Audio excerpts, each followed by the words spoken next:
So in this video we're going to look at the big picture of convergence and divergence. And the trouble for you guys is that when you see a problem on a test and the question is, does a series converge or diverge? It doesn't usually come with, oh, and use the ratio test, or oh, and use direct comparison, or and use the integral test, or hey, this is a p-series, think about that, right? Those things are not set on the test. You're expected to understand and analyze these things for yourself, and that means that you can't think about the material in terms of isolated sections. They have to become part of a unified whole of analysis, and so it's important to gain some kind of global strategy, and that's what this talk is about. In particular, here I'll share with you my sort of flow chart of strategizing. Given a series, the first thing I look for is it a p-series? If it's a p-series, you know what? Done. Know what to do with that. Does it fall to the nth term test? That doesn't. No. If a sub n goes to something non-zero as n goes to infinity, well, hey, we're done. It diverges, right? If I can identify the given series as geometric, we got the geometric series test, so we're done. If I can identify it as alternating, then we're also done, right? So this is kind of my first line of just look at it, tilt your head, squint, and go, oh, it's one of those guys. So I can do this or that. Now, past that, the next line of defense, I would say, is probably direct comparison, or perhaps absolute convergence. This is the next line of defense.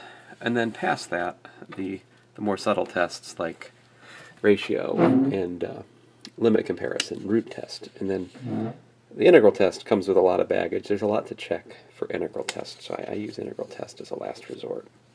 That's roughly my plan. Just to reiterate, first line of attack, is it p-series, nth term, geometric, alternating? Next, I think a little bit about direct comparison. If that works, great. And then I at the end I'll start thinking about limit comparison, ratio, root, and last the integral test. Admittedly, limit comparison probably deserves a higher priority in my scheme. So here's I've got about 10 examples to show you, and these are divorced from any particular test. So we'll treat each one of them as if we don't know where to start. So this one here, n minus 1 over n cubed plus 1, if you look at that, that's essentially the p equals 2 series, right? So I expect this will be, ignoring the plus or minus 1, it's like n over n cubed, which is p equals 2.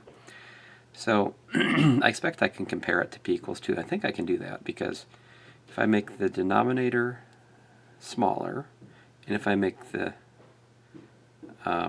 making the denominator smaller and making the numerator larger makes the fraction larger. And as you can see, that's the p equals 2 series. So we have something larger than the given series converges, therefore by direct comparison to p equals 2, this series S converges. Example 2. Example 2 will not allow direct comparison like 1 because I got the minus in the denominator and the plus in the numerator. But it still intuitively looks like p equals 2. So this one, by the way, so like it's not alternating, it's not geometric. The nth term test doesn't help us because nth term goes to 0, which tells you nothing, except that it might converge, might diverge, who knows. By nth term test, we don't see anything for 2. Again, not geometric, not p-series directly. None of my first line of defense works on this one, so I'm go to the next line of defense. Direct comparison, not so great here. Would actually require some significant work.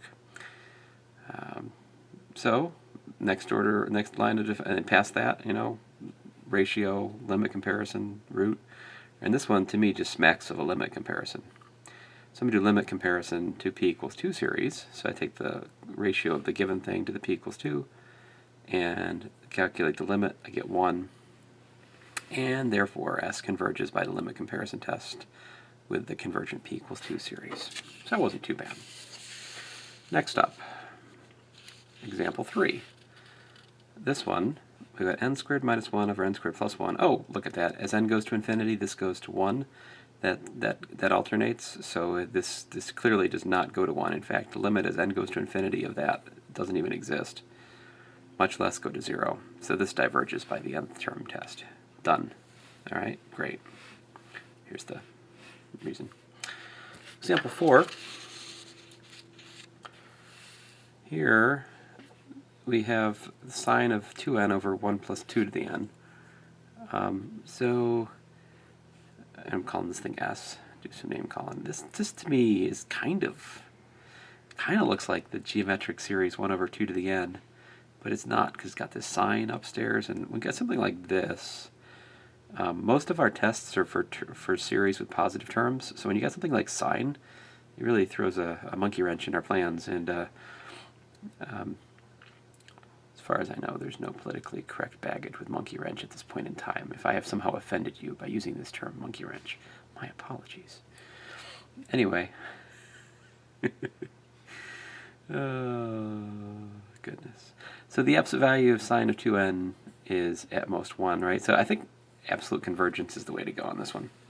So notice that the absolute value of sine of 2n over 1 plus 2n is equal to that. Well, it's bounded by that, right? And then I can make the denominator smaller and hence the fraction larger, like so. And then, aha, so we can do direct comparison with the absolute value of the series and the geometric series with radius 1/2, which converges to this. In other words, this sums to 1. All right. So therefore, this is an absolutely convergent series, and hence S is convergent.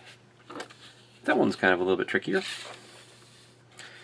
Here is example 5.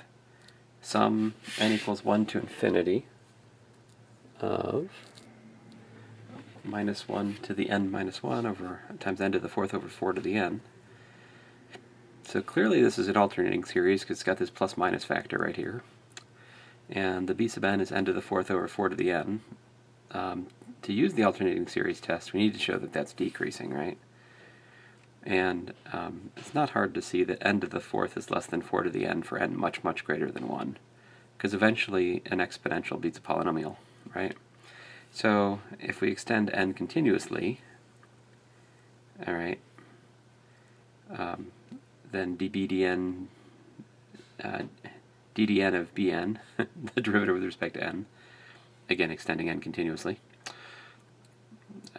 gives me this. And so approximately, since this is tiny compared to that, because this is n to the 4th versus n cubed, so this would be the bigger one, and so we got minus approximately this, and that is negative, which shows you that this is decreasing for large n. Thus bn decreases for large enough n. Moreover, you could easily calculate the limit of this as n, I'm probably off the screen now, let me scoot up a bit here. Moreover, you can show that the limit as n goes to infinity of b sub n is 0 by repeated application of L'Hopital's rule, and therefore the given series minus 1 to the n minus 1, n to the 4th over 4 to the n equals 1 to infinity, converges by the alternating series test. All right. So, you know, in a pinch for time, if you don't show me that the b sub n is decreasing and has limit 0, I mean, I'm probably gonna take off something, because to use the alternating series test, you're supposed to verify that, or at least mention that the criteria for the test are satisfied. But I would still give significant partial credit if you forgot to do this other stuff here. All right. Example 7.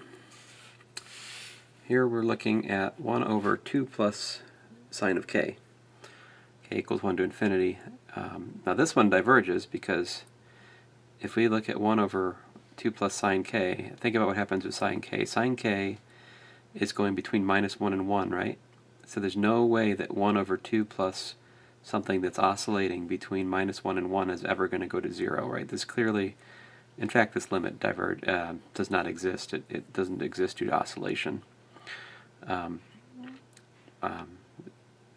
mean, anyway, so this limit does not go to 0 for sure as k goes to infinity. Thus, the series diverges by, I would call it the kth term test in this context. All right. Now, next up, example 8. What do we got here? N factorial to the n. Oh my goodness, over 4 to the n. Well, that's a weird one. So when I see factorial, I think ratio test. But on the other hand, when I see something to the n, I think root test. So I don't know. Let's see if ratio test works. I'm going to try the ratio test anyway. So this is my a sub n plus 1 over a sub n, replacing n with n plus 1. Here we have it. Don't forget 4 times n plus 1. All right. And then multiply by the reciprocal of that, which is 4 to the n over n factorial to the n. Well, as I forecast when I first looked at this, yeah, maybe root test is better because it's got to the n, yeah. Instead, root test. In fact, for n greater than or equal to. So, you know, that's a thing I don't show you too much in these videos, is sometimes, you know, you choose a bad path and you have to start again. Don't give up, try again. All right. So the nth root of the value of a sub n, we take the nth root of this, and then by laws of algebra, the nth root of 1 to the nth power is just the thing inside, which is n factorial. And down here we're left with an n to the 4th, which gives us this. All right. And for n greater than or equal to 5, I can write it like that. If n was less than 5, I wouldn't be able to expand like so. But anyway, certainly as n goes to infinity, n to the 4th over this piece goes to 1. So you're left with an n minus 1 factorial up there. The nth root of an is approximately n minus 4 factorial for n very large, which indicates that the limit of the nth root of the absolute value of a sub n is infinity. Therefore, s diverges by the root test. There you have it. That one's a kind of a doozy. Next up, we have this interesting looking problem, 3 to the 2 to the n plus 1, 2 to the 4n plus 3. So when I see something like this, I say, well, I better clean this up so I can see more clearly what I'm doing. And so what I do is I expand out the laws of exponents. It gets me a 9 over 8 out front and a 9/16 to the end, at which point I go, oh, this is geometric, with a equals 9/8 and r equals 9/16, which is less than 1, so it's a convergent geometric series. And not only does it converge, I can calculate it converges to 18 over 7 rather. So oftentimes I will put instructions on a test that says, determine if the series converges or diverges, and if it does converge, find the value to which the sum to which it converges. In this case, I can actually do that because this is geometric. All right. Example 10. Here we have n to the 2n over 1 plus n to the 3n. And I'm not sure what we're going to do here. Let's try the ratio test. So I do, and I get this, and I get this, then I get this, then I get this, then I get this, then I get 0. So what's that mean? See, do these steps make sense? So I'm just doing algebraic simplification, pulling out a square, pulling out a cube. This piece goes to 0. And rewriting this, I had, let's see here, 1 plus some dividing went on here. Let's see here, to the 5n. Not sure what happened here. Oh, I used that n squared to... So I've divided this one by n and that one by n. So that would be like, I would need a 1 over... Okay, so I think the way I understand to go from here to here is I'm multiplying the numerator and the denominator by 1 over n to the 5th. And then I bring that n to the 5th inside, which gives me an n, 1 over n times n plus 1, which gives me 1 plus 1 over n. Downstairs, when I have 1 over n to the 5th, I get n squared over n to the 5th, which is 1 over n cubed. And then when I bring that inside the cube, I get that. And then after all of that's done, I raise it to the n power, which gives me this. But then this exponentiates to e to the 5th, and this goes to e to the 6th by previous work on limits of this form. And so you get e to the 5th over e to the 6th, which is something finite. This goes to 0, so in summary, it goes to 0. This one's kind of tough. The root test is probably easier here. Oh man, the root test is way easier here. Look at that. Look at how much easier the root test is here. Goodness gracious. nth root of that is that, which goes to 0. Yep, should have used root test. S converges by root test. But if you glutton for punishment, you can use ratio test. And let's see here, example 11, almost done. Almost done here. N minus 3 to the n over 2n factorial. Here we have a sub n is that. I think ratio test is going to work for us this time. So do the algebra, simplify factorials, and we get that going to 0 as n goes to infinity. Therefore, by ratio test, this one converges. Again, going back to basic principles. Oh, you know what? We could have done this one as an alternating series too, just the same. It would have been also a good way to do that. And then example 12, this is going to be diverges because we can do direct comparison because that's less than that. So we can replace the 3 to the k by 4 to the k, so we get 5 over 4 to the k plus 4 to the k, which is 5/4 to the k times a half, and that diverges, geometric divergent. So we've got a smaller series diverges, therefore the larger series, which is given, diverges.